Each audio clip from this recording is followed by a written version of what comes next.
grands destins, des épisodes importants et des anecdotes.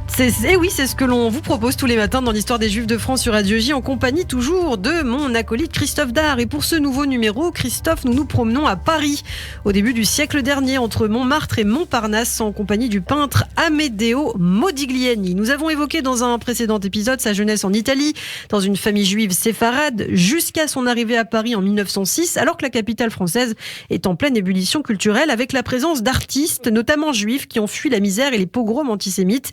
Nous allons à présent évoquer les débuts d'artistes de Modigliani. Un démarrage quand même assez difficile, Christophe. Eh oui, car à peine arrivé à Paris, Modigliani a dilapidé son petit pécule avec lequel il était parti d'Italie, dans les cafés, chez les antiquaires, chez les bouquinistes. Et comme l'a écrit à juste titre l'écrivain André Salmon, Modigliani, fils de roi, prince de l'esprit, aristocrate en chandail, avançait dans la vie les narines frémissantes, ivre de toute la beauté, de toute l'intelligence du monde. Alors le fils prodigue quitte son confortable hôtel de la Madeleine, il s'installe à Montmartre, c'est beaucoup moins chic, où sont installés de nombreux artistes. Il occupe différents ateliers où il reste très peu de temps, faute d'argent, et parce que des travaux de réhabilitation entraînent aussi son expulsion. Parmi les lieux d'ailleurs qu'il a fréquenté, le fameux bateau lavoir, célèbre, car c'est là que Picasso a peint les fameuses demoiselles d'Avignon, l'acte fondateur du cubisme, et les nombreux cabarets aussi. Il voit souvent le peintre Maurice Utrillo, avec lequel il s'adonne plutôt souvent à la boisson. Débute alors une vie de bohème, d'atelier en atelier, des endroits souvent misérables, il faut bien le dire, qu'il quitte lorsqu'il est pourchassé par les créanciers. Et puis Modigliani se cherche encore. Ce n'est d'ailleurs pas comme peintre, mais comme sculpteur qu'il veut faire carrière. Et il fait une rencontre déterminante, celle du sculpteur roumain Constantin Brancusi, qui devient son maître en quelque sorte. Alors Modigliani va emménager à la cité Falguière, il se fournit en calcaire dans d'anciennes carrières ou sur les chantiers de Montparnasse, et il réalise des têtes très influencées par l'art africain et océanien qui sont alors à la mode, et puis également ces cariatides, ces statues de femmes soutenant une corniche sur leur tête, directement inspirées de la sculpture antique. Alors rares sont ceux à croire en lui à cette époque, à part un médecin et collectionneur du nom de Paul Alexandre. Vous parliez, Christophe, de la cité Falguière. Cet atelier d'artistes est situé dans le quartier de Montparnasse, et c'est là que Modigliani va construire sa petite bande d'amis dans laquelle on retrouve des artistes juifs.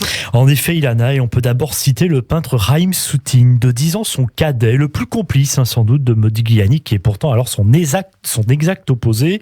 Soutine est un juif ashkénaze, lui est séfarade. Soutine est négligé, sale, rustre et sauvage, quand Modigliani lui fait attention à sa mise, prend soin de lui et volubile et plutôt excentrique. Ah oui, les opposés s'attirent, Christophe.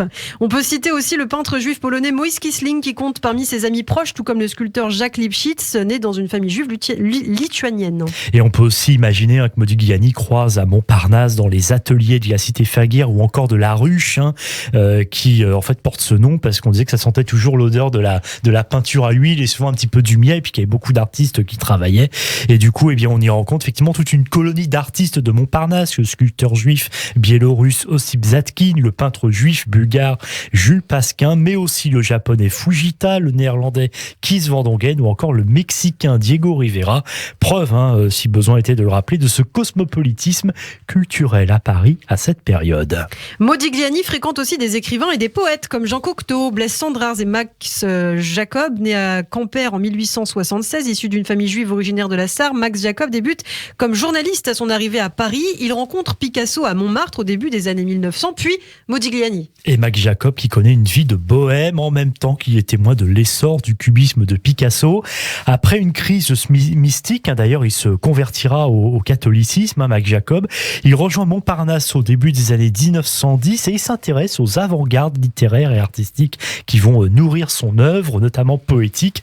Alors il passe beaucoup de temps avec d'autres écrivains comme André Salmon. Il voit souvent Modigliani et cela va lui inspirer ce portrait lu par le poète, écrivain et producteur de radio Michel Manol dans le cadre d'une série d'entretiens menés dans les années 50 avec Blaise Cendrars, qui lui aussi a bien connu Modigliani.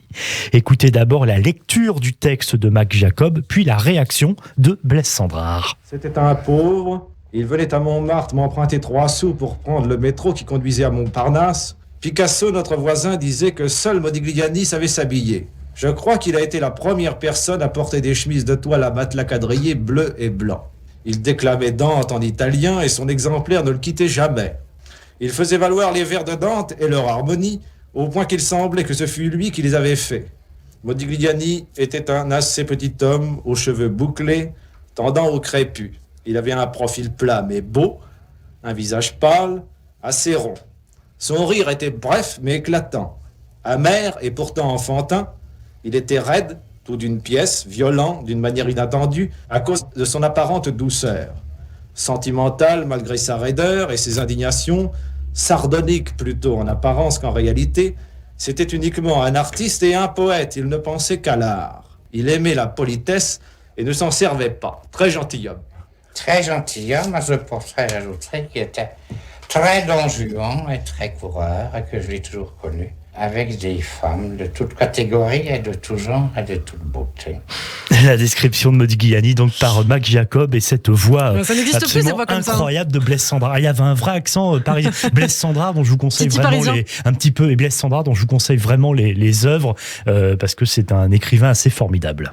Alors en 1914, Christophe, lorsque la Première Guerre mondiale éclate, Modigliani est démobilisé en raison de sa santé fragile, on en a parlé. Il décide d'abandonner peu à peu la sculpture car les poussières de calcaire abîment sa santé. C'est à partir de là qu'il décide de s'adonner donc à la peinture. Si les premières œuvres sont encore maladroites, l'artiste va faire des progrès et il développe son propre style. Oui, ces fameux portraits au visage allongé, avec les yeux vides, le regard mélancolique, qu'il s'agisse des amis, Cendrars, Mac Jacob, Kissling, Cocteau, Soutine, Lipis ou Picasso, et des inconnus, souvent des femmes, en seulement quelques traits, c'est une personnalité, que ce soit un nu, une petite fille, un ami ou un homme accoudé à un comptoir. Un des modèles de Modigliani, Luna Tchaikovska, dira dans ses mémoires, quand il peignait, il mettait votre âme à nu. Il faut préciser que, comme le raconteront un bon nombre de ses modèles, il est parfaitement sobre quand il peint, ce qui n'est malheureusement pas le cas en dehors, pas de hashish, juste de petites gorgées de vin quand il est à son chevalet. Beaucoup, en particulier les femmes, le décrivent comme un homme charmant. Quand il n'est pas dans son atelier, Modigliani est un habitué des rues de Montparnasse, élégant malgré des vêtements élimés. Il porte souvent une veste de velours côtelé, un chapeau et marche fièrement. On peut le voir fréquemment au Dôme ou à la Rotonde, les cafés alors qu'ils sont à la mode. Et oui, effectivement, en quelques secondes, avec juste un crayon, essayez d'imaginer Modigliani à la terrasse du café en train d'esquisser un portrait sur un carnet. Alors il déchire la feuille, il la donne à son modèle, un inconnu parmi d'autres, qui va lui donner une pièce et qui repart avec son dessin. Imaginez, à l'époque ça ne valait rien, mais aujourd'hui ces dessins coûtent absolument une fortune. Voilà, avec cette pièce, Modigliani va prendre un verre, il peut rester des heures ensuite à boire avec ses amis. Il laisse d'ailleurs des pièces, des billets à des personnes encore plus dans la misère que lui. Et puis malheureusement, ivre, il lui arrive de déclamer avec son fort accent italien des vers de Dante, et puis il rentre au petit matin, titubant, à son atelier et toussant en raison de sa tuberculose. L'écrivain André Salmon dira « Il était pauvre et on ne pouvait pas le sauver. Il aurait pu avoir une vie dite normale, mais il gâchait tout. Lorsqu'il boit, Modigliani devient un autre homme. Il a l'alcool mauvais et peut devenir très violent. » Et oui, effectivement, il a d'ailleurs une relation plus qu'orageuse pendant 2 ans avec une poétesse et journaliste anglaise, Beatrice Hastings, qu'il a rencontrée aux alentours de l'année 1914. Il va se disputer sans arrêt avec elle, alors qu'elle est l'un de ses modèles favoris, jusqu'à finalement un soir de l'été 1916 où il rompt avec la jeune femme après une énième beuverie. Beatrice Hastings fuit dans Paris cet homme qui menace de la frapper. D'ailleurs, visiblement, il ne reviendra jamais en France. Voilà. Et puis, il n'est pas rare d'ailleurs que lorsqu'il est sous, il a tendance à chercher la bagarre. Et d'ailleurs, on peut penser qu'il lui arrive souvent d'être opéré par la police et peut-être même de finir au commissariat. Donc un double visage quand même pour Modigliani, un artiste génial mais complexe, à la fois tendre et généreux, mais aussi brutal donc et autodestructeur. Merci beaucoup Christophe pour ce nouvel épisode de l'histoire des Juifs de France consacré à Modigliani, la suite de son portrait au prochain numéro.